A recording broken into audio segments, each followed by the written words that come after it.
Nandito na naman tayo guys sa team. Ngayon ay nagpasalamat ako kay Sir Coran dahil sa sipag niya guys, nandito siya sa team. Ma'am. Ano Ma'am. Abal. Ma'am, good morning. Thank you ma'am andito ka sa team na mabait ka sa amin. Sangi si ma'am. Ilan lang po sa likod. Nagka-vlog naman pala. Agad tayo ngayon ma'am. Wait na nga po. Ma'am, pwede ko makilala ma'am? Anong pangalan nila ma'am? Yorlin po, Yorlin. Ayan, si Ma'am Yorlin. Thank you ma'am sa team na andito ka na handang sumusuporta sa amin. Thank you ma'am. Guys, paalis na lang si Sir Coran sa kasi Ma'am Yorlin. Ingat kayo sir Sir Coran, ingat kayo. Ayan guys, paalis na sila ni Sir Coran. Ma'am, good morning ma'am. Good morning po. Ayan, anak ni ate guys, taga dito sa team, sa Pasakay. Ma'am, pwede kita makilala kung anong pangalan nila ma'am? Hi Philippines, my name is Micaela. How are you? Ayan, si Ma'am Micaela guys, andito.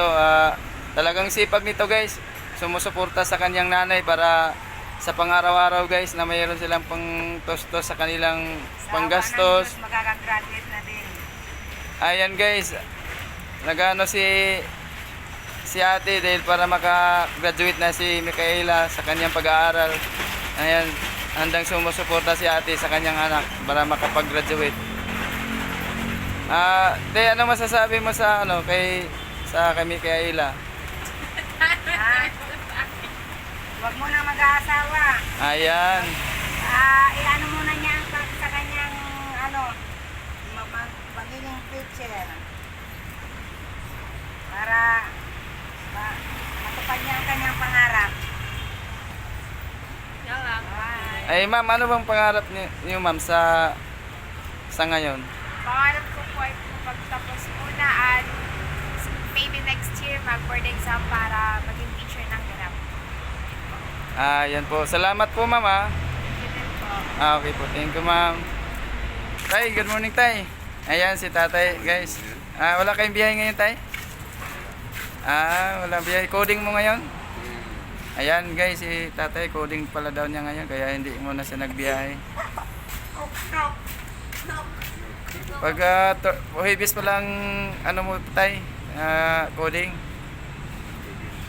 Ayan guys, hindi muna nagbiyahe si tatay dahil coding. Pa-relax muna si tatay ngayon. Tatay, salamat tay ayan, salamat tay. Morning ma'am. Sir Renz, good morning. Yes, mga kababayan, good morning po. Yan guys, si Sir Renz, advisor namin. Talagang bundi rin na sir Oo, yan yan pangbaon ng anak ko yan sa kolehiyo. Yan guys, may pangbaon na daw sa school yung anak niya guys. Sa sobrang sipag nito guys, kahit ang dami na napira nito guys, talagang sipag pa rin talaga ng biyahe. Ayan Tambak na ang pira nito guys sa bangko. Ilang bangko niya guys? 3 bangko. Baka bangko. Lang yung mga pira niya, nakadeposit lang. Baka upuan. Grabe mo sir, kahit 3 bangko na nakadeposit na yung mga pira mo, sipag mo pa rin dito sa team. Kaya umahanga ako sa'yo. Kailangan yan, habang malakas pa, pag umina ka na, wala na yun. Ayan. Magpapahinga ka na, so meron ka nang reserva para sa sarili mo, hindi ka na mangingi sa mga anak mo. Ba? Ayan, tama yan sir. Yung naisip mo sir. Para nagtatrabaho lang sila ron, bahala sila ng pera nila. Ayan. Sila na bahala ng pera nila. Yan ang prinsipyo ni Sir Renz guys. Kaya mga ako dito guys dahil sipagan niya, hindi na kailangang mag-aasa sa anak dahil Hindi na. may mga trabaho na rin ang anak nito guys. Mga nag-opisina na yan. Wow. Wala namang kahirap-hirap trabaho nila para ako mag-alala. Ayan. Pindot-pindot lang yan mata, kamay, yun, pindot, mata, kamay, yun lang.